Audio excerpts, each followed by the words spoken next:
Creation, Genesis as Foundation, Part 2. Genesis sets the foundation of the fullness of the scriptures.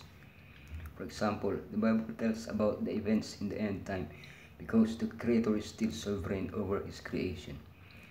Let's study the basic concepts in the first chapters of Genesis and how they have an impact on the rest of the Bible and in history. Genesis and paganism, creation in other cultures, creation and idols. Genesis and earth, flat earth, young earth. Genesis and the Bible, creation in the rest of the Bible. Creation in other cultures. So God created man in His own image. In the image of God He created him. Male and female He created them. Genesis 1:2 is not the only account of creation of mankind.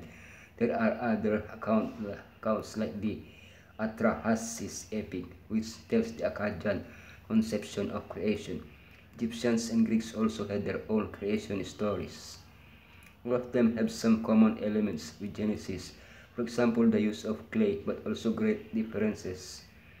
In non-biblical stories, mankind was created as a selfish act, or because of competition between gods. This is an idolatrous perversion of the truth. Only Genesis introduces the creation of mankind as a result of the love of an omnipotent God with no selfishness at all. Creation in idols.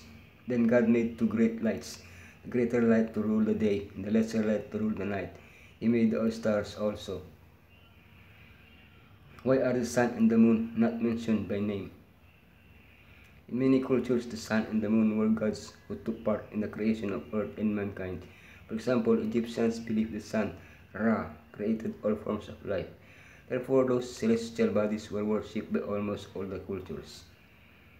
Genesis makes it clear God created them for a specific function. They were just lights with no life at all. There are not several gods in creation who should worship.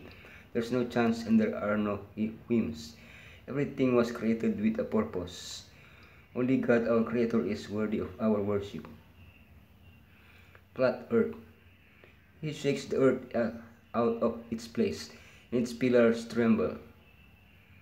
Some people believe that earth is flat because of reading some passages like the one in Job literally, as if it was sustained by pillars and limited by 4 literal angles.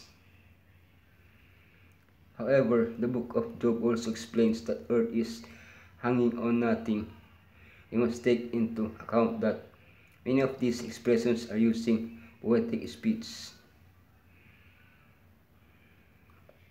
Although we know earth is round and not flat, we still use the 4 cardinal points. We also say that the sun rises and sets, although we know that earth is the one moving around the sun. We're not using a scientific register when using those expressions. Likewise, there are descriptions in the Bible that use a common registry instead of a scientific one. Young earth. Adam, Seth, Enos, Canaan, Mahalalel, Jared, Enoch, Methuselah, Lamech, Noah, Shem, Ham, and Japheth. There are several genealogy records in the Bible that cover the period between Adam and Abraham.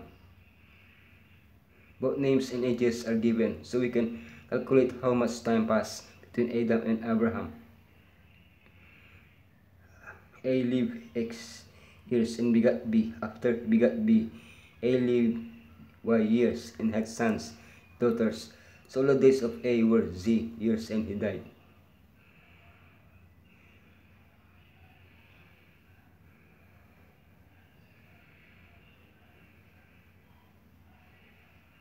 If we add those years, we can find out when Abraham lived. According to Jewish traditions, creation took place at 3760 BC. Therefore, Gregorian year 2020 is Hebrew year 5780. This is not a 100% reliable date, but we can have a rough idea of how old Earth is. Creation in the rest of the Bible. Therefore, just as true that made sin enter the world and death through sin, thus death spread to all men because all sin. God's creating power is mentioned frequently in the Old Testament. For example, the book of Isaiah contains more than 10 references to God as creator. The first 11 chapters of Genesis are referenced many times by Jesus and the apostles in the New Testament.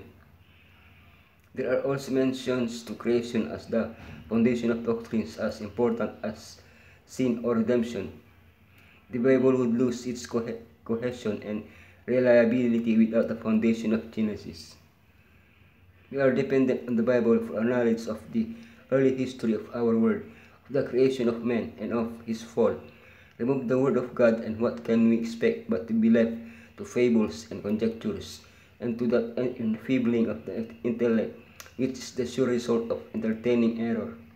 We need the authentic history of the origin of the earth, of the fall of Lucifer, and of the introduction of sin into the world. Without the Bible, we should be bewildered by false theories.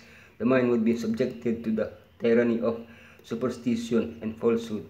But having in our possession an authentic history of the beginning of the world, we need not hamper ourselves with human conjectures and unreliable theories.